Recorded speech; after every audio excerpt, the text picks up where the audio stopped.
Everybody, welcome to our next video in our May Q&A series. The last question that we were given about what are things we should look for in a new church really got my wheels turning.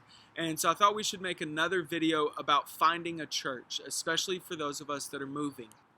And so all I'm wanting to get to do is kind of give you some guidance and some principles, things that others have taught us and we've used it, we being Jordan and myself, and things that we've passed on to others, and a few things that we've kind of picked up along the way through my mistakes and things like that as we've gone forward. But especially when you're transferring colleges, there's a few things I want to encourage you to do.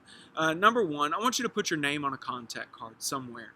There's going to be a lot of bags that you get with goodies, and that may be altered just a little bit with everything going on with the pandemic. But traditionally, if you go to orientation or a transfer student day or anything like that, if you move into student housing, move-in day, you're going to get a plethora of just nonsense. A lot of plastic bags, a lot of little index cards with flyers and info on them, and some of them are going to be contact cards. Fill that contact card out.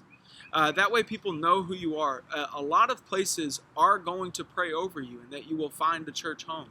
And why not add that to the list? But also there are going to be groups of people and places that are wanting to connect students to local churches.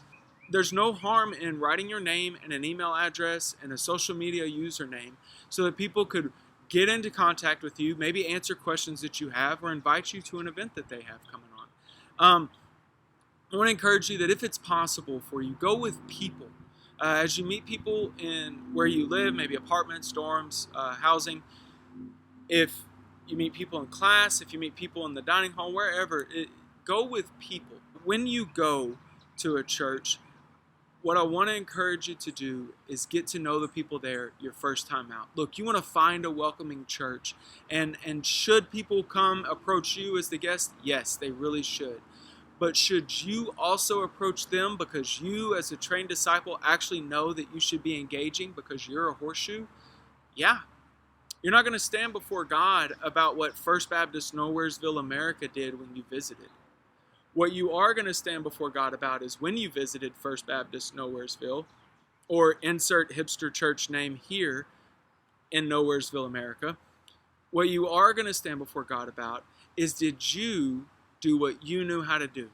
You know to introduce yourself to people. You know to talk to people. Right? So do the things that you know how to do. And that may not be a church that you land at, but you don't want to lose practice on what you know how to do. And finally, please do not do the ecclesiological buffet thing, where on Sundays I like their preacher, so I go to their Sunday service. On Tuesdays I like their worship, so I go to their worship service. On Thursday, I like their small group, so I go to their small group service. And I like Sunday school, so at a fourth church, so I go to Sunday school at Church A, and then I come back to this church over here to hear their preaching. Don't do that. What you're doing is you're taking a survey. You're getting a light glance walking down a riverbank, and you're in very shallow water, and the impact that's going to happen to you through the church body is going to be shallow. You're going to be spread so thin that no one's actually going to know you. And you're not going to learn about the beauties and the honor that God provides in commitment, in righteous commitment. You're going to miss out on some of the chances that and the opportunities that He has for you because you're going to be too busy church hopping for a buffet.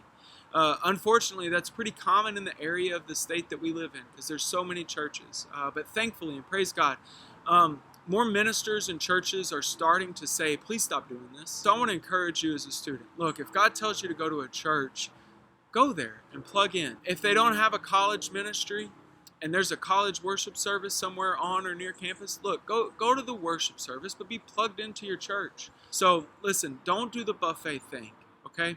It may seem like you're getting the best of everything, but in reality, you're in very shallow water.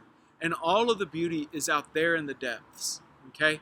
And the depths are only going to happen when you're in one spot and you're swimming out and you're exploring what God has for that place and for you there.